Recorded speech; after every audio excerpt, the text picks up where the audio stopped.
Welcome to Networking RX, a podcast devoted to helping business professionals like you enhance your networking skills in order to become more proficient giving and receiving quality business referrals and improving the overall quality of your life and the lives of those around you. The Networking RX podcast is a production of AmSpirit Business Connections, an organization whose mission is to empower business success through networking. The question that was around for a number of years is, where were you in the United States when the stock market crashed? The big meltdown, the one in October 29, 1929. That was the granddaddy of them all, and that was kind of the measuring stick. And obviously, I wasn't old enough to be there. My parents weren't old enough to be around for that. But then there was a question of, where were you when you learned about the attack on Pearl Harbor? Where were you when you found out John F. Kennedy was assassinated? These all sort of predate me. Where were you in 1986 when the Challenger disaster hit? I was in law school. I was watching it live on TV. It's like, okay, this thing's taken off, and then you watch it blow apart. So we all kind of have these stories. Where were you? I was at a wedding, and people were talking about, where were you for 9/11? What were you doing? When did you find out? How did you find out? Because we didn't have high-speed internet, like we have it now. You just go online and see something. You really had to hunt to find it. And then I guess the latest and the greatest, where were you when COVID hit? Where were you when you started to find out relative to COVID? What was happening with respect to COVID? And I think a bigger question with respect to COVID, the others are just kind of events, and you could say, yeah, I was doing this, and you went on with your life. With COVID, it was 18 months, more or less, depending upon where you were, of lockdown, restrictions, whatever it is. So I think the follow-up question for COVID is, what did you do with that time? What did you do during COVID? Now, I know some people who use that to binge watch whatever. They had Netflix. They're going to be, we're just going to binge watch. I can't work. I'm just going to do this. It's going to binge watch this show. We did this last week. We're going to do this next week. And I'm kind of proud of it. And that wouldn't work for me. It just wouldn't work for me. I was just too freaked out about what this meant for my business. And I'm not alone. Today I have on the program with me Susan Jarima, and she is the Chief Connection Officer at Grand Connection and the President of New Earth Marketing. She's fondly known as the Internetologist. We'll probably dig into that. We will dig into that. I need to know the origin. And a co-founder of the Grand Connection, so she's referred to as a Grand Connector. She helps entrepreneurs align with their brands, shine online, and grow through purposeful collaboration. So, Susan, welcome to the podcast. Welcome. Well, lovely to be here, Frank. This is exciting. Well, I am an avid listener of your podcast, and here I am on your podcast. So this is very exciting for me. So you're the one who's on my podcast. No, I'm kidding. There's many on there. I know. I've told many, so I know there's at least 100 people from my community listening. Okay, well, that's good. I appreciate that. It's always interesting. You run into people, and you're working on a podcast as well, but you run into people who, because you don't know who's on your podcast. You don't know, but somebody will fire something out. I heard this or that, or they'll say a phrase that I might have said. So it's always interesting how things happen. But you heard the lead in there. What were you doing during COVID? And I guess I want you to share the story about the Grand Connection, because it was born out of COVID. We're a COVID baby, as they call. Sometimes you just don't. At first, that was the story all the time. I don't talk about it as much anymore because COVID is starting to be a distant past that we don't really talk about as much.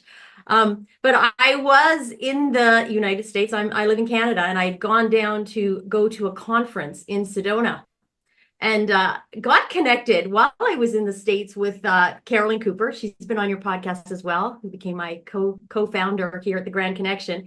And we have a mutual client, so networking, Actually, we've all been in a local networking group like you have with AmSpirit. So we knew each other from there. And we had the same accountant, and the accountant was working with another client, and we ended up, working together on a project. So I ended up talking to her on the phone, and I said, we had been friends way back. she moved away. And I said, I'm going to this conference. I've got a spare ticket. I've got space. Blah, blah, blah. Suddenly she, she's just very positive. She just Yes. like said, I'm in.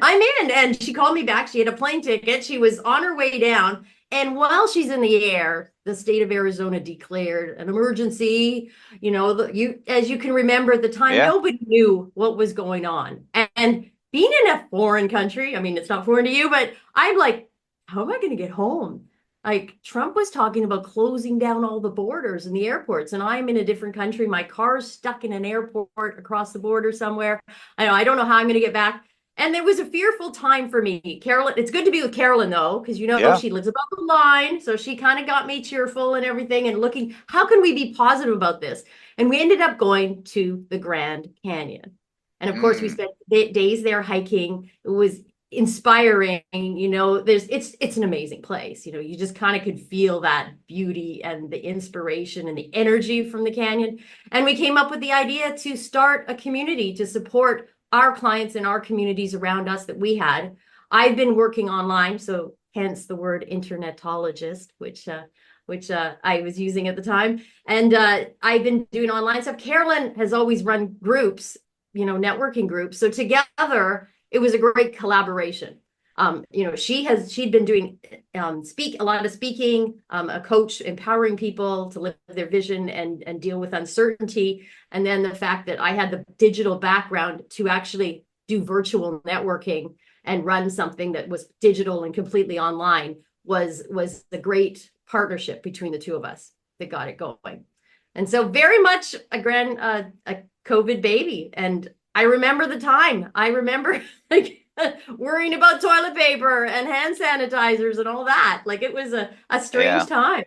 Yeah, I at my office I have jugs of hand sanitizer because early on I was literally in the grocery store and somebody had a mask and snorkel, right? Like, walking through the grocery store, it's like, okay, is this something I'm not aware of? And there happened to be a big jug of hand sanitizer, and I've never had a need for it. I don't know. So it just kind of sits, and I don't know. Maybe it goes bad. Who knows? I still have some too, and I got it later because I didn't have any because I was down in the States. So when I got home, everything was gone. So I had nothing. So a couple of friends brought me some toilet paper and a little bit of hand sanitizer, and I sort of worked my way up. But then, of course, once they got back in stock, you stocked up just in case. Yeah. Yes. Yeah. Well, I mean, you guys put this thing together. It's very different than AmSpirit. I don't mean that in a disparaging way, but it's a different kind of a community. You guys do lots of different things, serve a lot of coaches and consultants, authors and speakers, and that's not really our vibe. So I mean, it's fun to it's fun to be able to have conversations with people like you and what you're trying to accomplish and who you're looking for, because they're not, it's not really our community per se. Yeah, it's different. And I get the odd person saying, hey, I'd like to start a local Grand Connection, but that's not my vibe either. I travel a lot. I don't think I could run a local chapter easily. So it's a different can of worms. Yeah. But I mean, you guys are, well, we are too, but you're more than just random networking. I think that's what that's a misnomer that a lot of people have about networking. They go to an event, they have a bad experience, and then that's their impression of all networking. Yeah, and they say, I hate networking. And I'm like, well, what did you do? Right. Yeah. So with respect to the people who belong to your community, how do you kind of coach them through that and educate them on it? Because networking is like the term math, right? I do math. I know how to do math. I know how to network. Well, addition and subtraction is math, and so is calculus, but they're worlds apart. And I see the same thing with respect to networking. People will come to me and, oh yeah, I network. I get it. I network. Are you more on the addition and subtraction end of it, or are you more on the calculus end of it? I'd say we're doing integrals. Yeah. Okay. But it's a journey, right? People who come in. We had a lot of people that come in that this may be their second job. Like they've left their corporate job and they've decided, I'm going to go live my passion. I'm tired of corporate, the hamster wheel. Maybe they have some health issues, anxieties hit, and they're doing something that they love. So they come back, or they lost their job and been aged out, right? That happens a lot too. And then so they come and they're smart. They know a lot about what their practice is, their skill set, but they haven't learned how to do some of the business skills to possibly network, run a business, how to work together, like and do things in a digital space. Because you'll get on and there'll be somebody that's I call a newbie, and their camera's terrible. They're looking off in the other direction when they're talking because the camera's not where they're looking at the person. The microphone will be bad. They have no background, the lights behind them. And so one of the steps is how do you get those skills so that you can present yourself in a way that you can actually create a connection and communicate online. And there's a skill to that. And so we have a lot of members in our community who actually are excellent in that. And that's what's lovely about the Grand Connection is we have so many skilled people that it's become a place where everybody's giving back. So members run groups, members run master classes, members, of course, do support each other. And we'll be on meetings and say, somebody comes on, I don't know how to do this. And some member will just say, let's do a one-on-one. I'll show you how. Yeah. So we have a lot of that support happening to help people learn the skills they need to do the things they need to do to grow. Well, and there are a lot of people who come to online, especially if they're coming out of a corporate position. I think about my wife, and she spent 30 years working in corporate America. She still has a corporate job. She interfaces with the same 3 or 4 people all the time. It's very, the fact that somebody's staring off in the distance because they don't know how to use their camera, they're all forgiving of that. But when you're out there trying to put your best foot forward as a speaker, coach, consultant, or whatever, you kind of need to be able to play the part. And so it's a different sort of a world. But with you and the people that your community, they need to have those skills. They need to know how to navigate that. And they learn it. You may not be the very best at the beginning. When Carol and I started doing this, like we were terrible. She probably talked to you about that. Like we talked over each other. We had both tech problems happening all the time. Like, the bandwidth wasn't handling it you didn't have a laptop that you were trying to run virtual networking on at the time. Like I ended up having to get gaming computers, right? So that I could handle all of this and get better cameras and the tools. So we had to get the technology in place.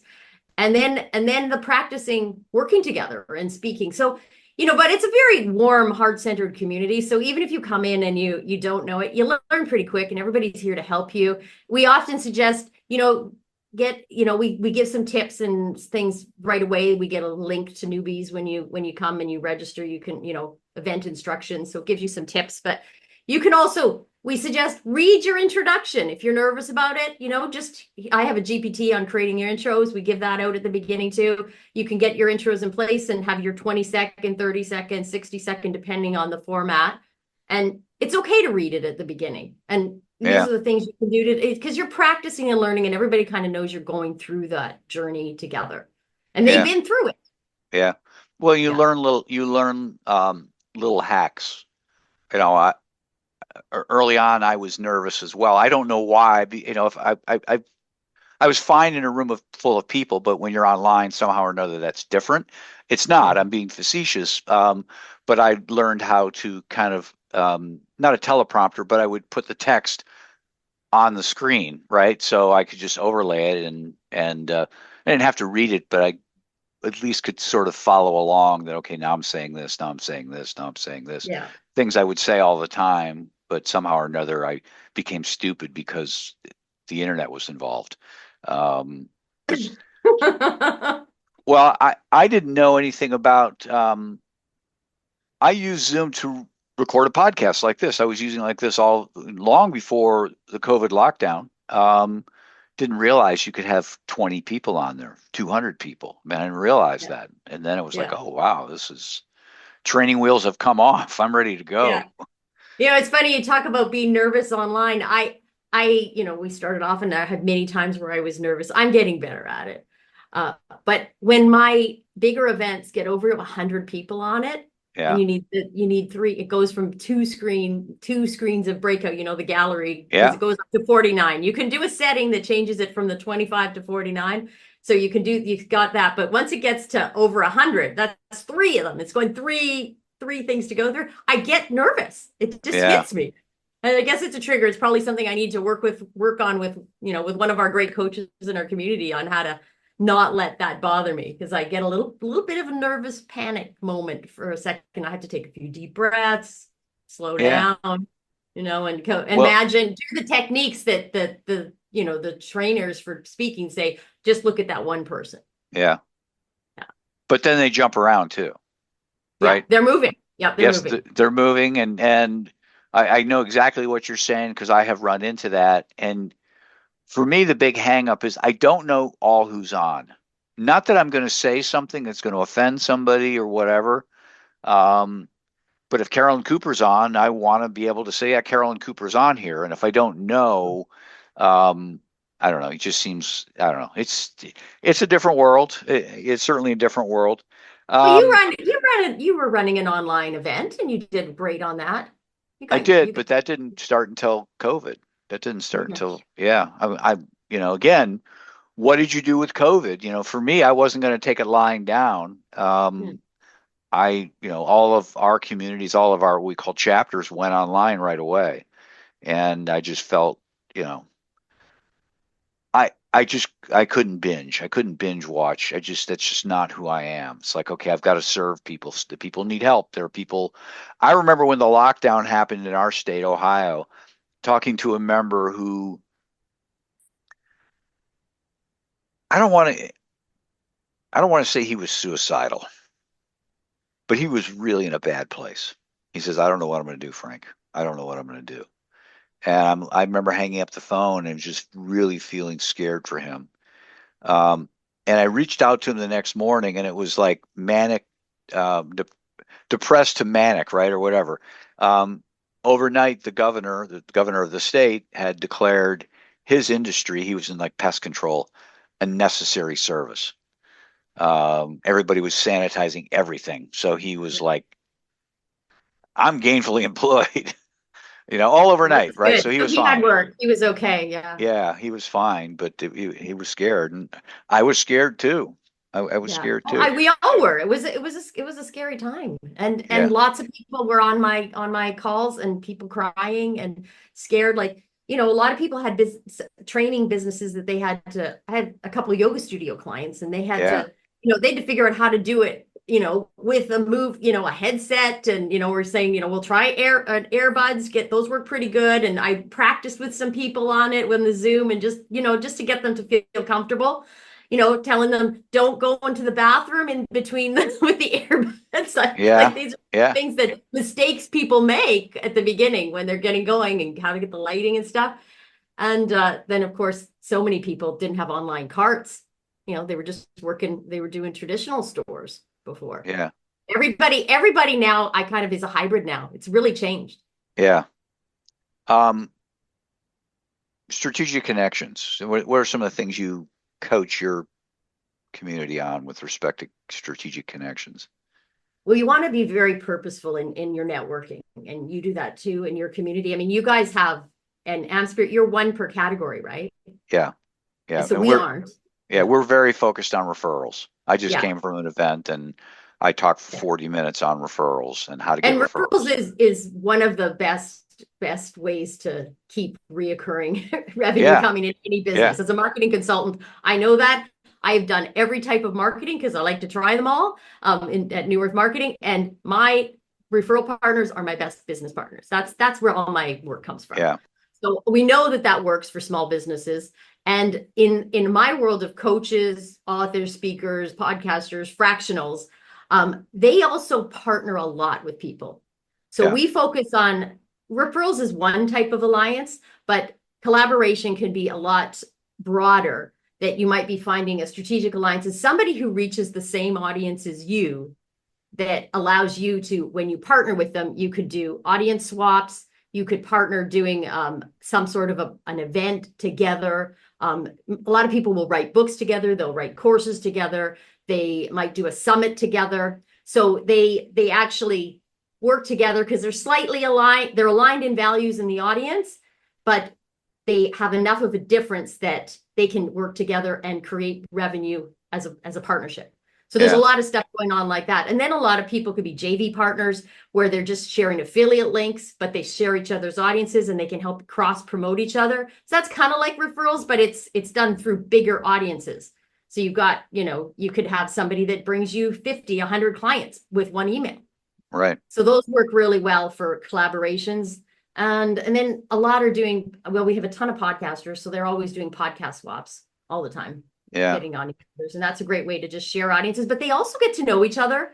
And then once I've said, like many people that have gone on podcasts together, I then see them working together, and they would be either clients for each other or becoming referral partners because they've gotten to know each other they're doing 2 different podcasts, right? 2 interviews. So they 2 hours together learning about each other, plus all the, pre and post chat that you do too, when the camera's not running. Yeah. So, I mean, lots of ways. COVID was a horrible thing in many ways, but it was a good thing in a lot of ways too. And I think,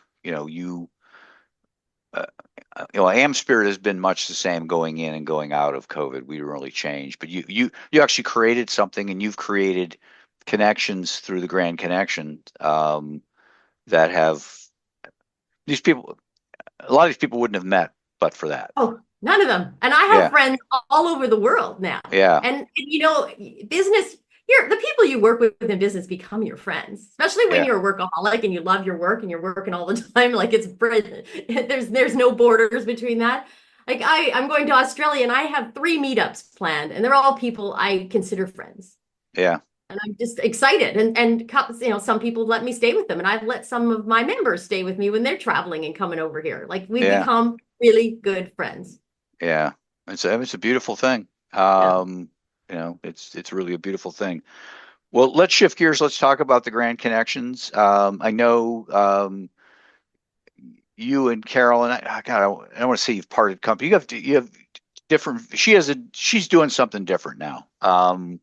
She has her new podcast, and it's amazing. She's going on to live her purpose, her life purpose, and support love in business. And I'm really, she's doing a great job at that. And that's a vision, I think, that when her mother passed is something that became really important to her to make this happen. Yeah. And we left on really good terms. Like, we support each other, and I'm happy for her. I miss her.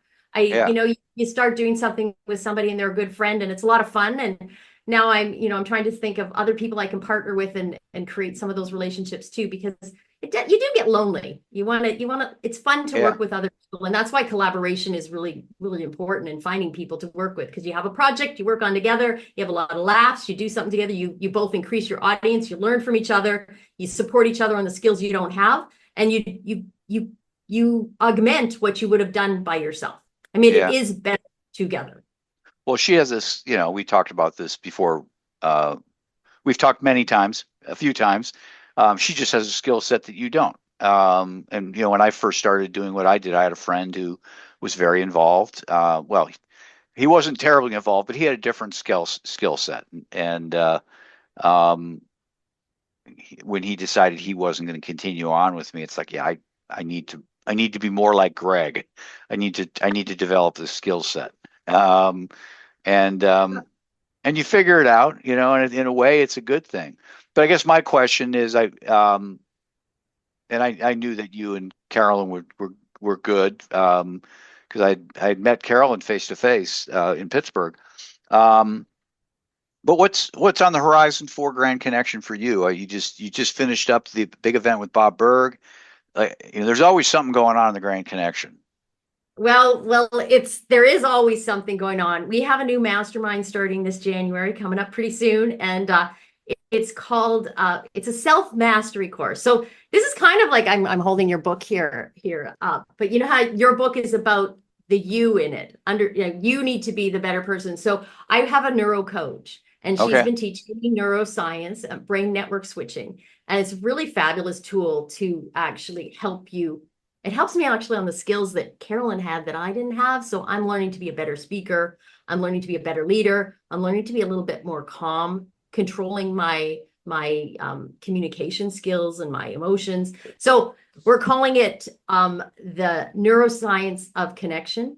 And it's going to be a self-mastery program. So that's starting soon. And we're really excited about it because Ray's running it. And I'm doing what I do best, is getting bums in seats, making the events happening, doing all the logistics around it, doing the marketing and getting all that in place. And of course, I'll be running the rooms and all that stuff because I'd actually say I'm a Zoom power user now after over 800 events on Zoom. Yeah.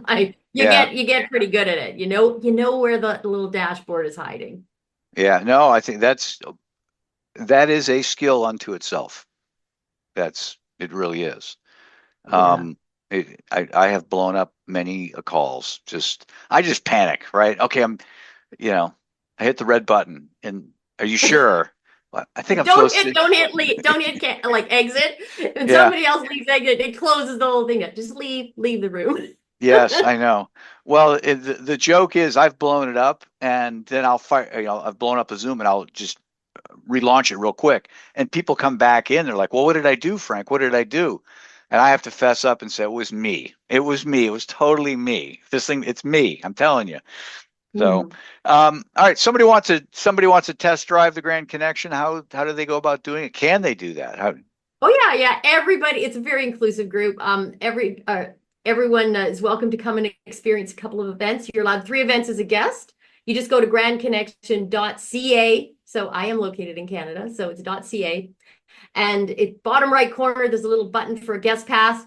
Just sign up, get in there. You'll get to pick some events to come to and just experience it. It's a real ecosystem of visibility, collaboration. Like, it's not, you got the edu networking events and the groups and bigger mixers and all that kind of stuff, but we also provide visibility through the marketing platform. There's marketplace listings, there's giveaways, so those are collaborative marketing programs. We have to do shout outs for members. There's the podcast.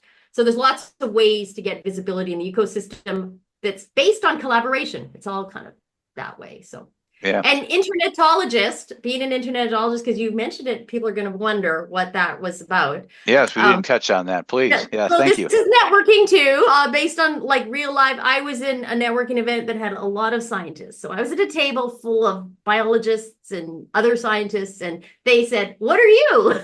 And I just went, "Internetologist."